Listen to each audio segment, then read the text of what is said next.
이마트가 얼마 전 창사 이후 첫 전사 희망퇴직을 받기로 해 충격을 줬는데요.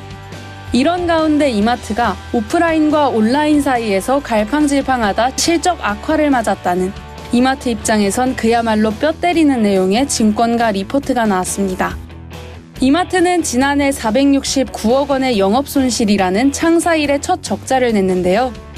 서정현 신영증권 연구원은 이마트의 위기는 유통업이라는 본업에서의 전략이 혼선을 빚고 있기 때문이라며 온라인과 오프라인 중 어느 쪽에 힘을 실어야 할지 여러 해 동안 갈팡질팡하는 모습을 보였다고 분석했습니다.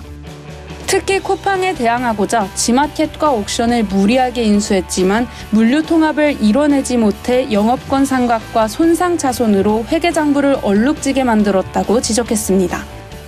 이마트가 다시 살아나려면 어떻게 해야 할까요? 서연구원은 식품만큼은 내가 1등이라는 저력을 확실한 전략으로 어필하지 못한다면 이마트의 실적도 주가도 나아지기 힘들 것이라고 내다봤습니다. 경력 없는 신입은 어디서 경력을 쌓냐는 얘기. 취업준비생 사이에선 오래된 불만인데요. 고스펙을 경쟁하는 취업시장. 이제는 신입공채에 경력까지 필요로 하는 세상이 됐습니다.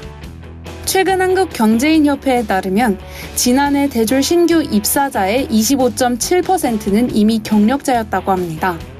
이는 2022년 조사 비중보다 3.6%포인트 증가한 수치인데요. 이에 대해 한경협 측은 경영 불확실성이 커지는 상황에서 기업들이 신입사원 교육에 드는 비용을 최소화하고 업무에 즉시 투입해 성과를 낼 수 있는 실무형 인재를 선호하기 때문이라고 설명했습니다. 올해 역시 이런 경향이 이어질 것으로 한경연은 전망했는데요. 취준생들의 고민은 오늘도 깊어지고 있습니다. 최근 알리익스프레스와 테무 등 중국 이커머스에서 국내 시장에 그야말로 대공습을 펼치고 있는데요.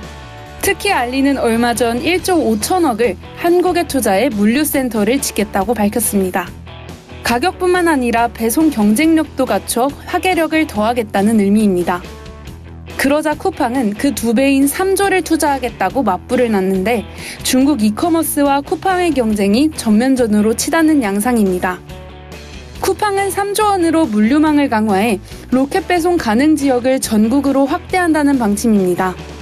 상권이 죽어 쇼핑이 불편한 곳까지 로켓 배송 지역으로 편입시켜 인구 감소 지역 거주민의 삶의 질도 높이겠다는 전략입니다. 쿠팡은 그간 대형 적자를 감수하고 투자를 감행해 최근에야 연간 흑자를 달성하고 유통 1위 자리에 올랐는데요.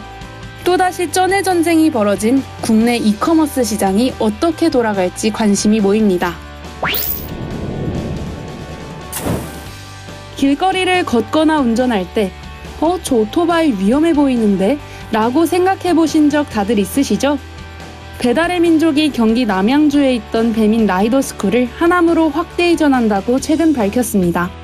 교육을 통해 안전한 배달 서비스 문화를 조성하고 안전교육 인프라를 획기적으로 강화한다는 건데요. 실제 현장처럼 구현된 공간에서 골목길 찾기, 횡단보도에서는 오토바이 하차 후 통행하기 등 배달 상황을 미리 경험할 수 있게 한다고 합니다. 또 기상변화에 따른 노면 환경을 구현한 트랙도 있는데 증강현실과 가상현실로 시야 확보가 어려운 상황까지 재현했다고 합니다. 라이더, 운전자, 보행자까지 모두가 안전한 배달 문화가 자리 잡는 데 도움이 될지 관심입니다. 위클리 비즈였습니다.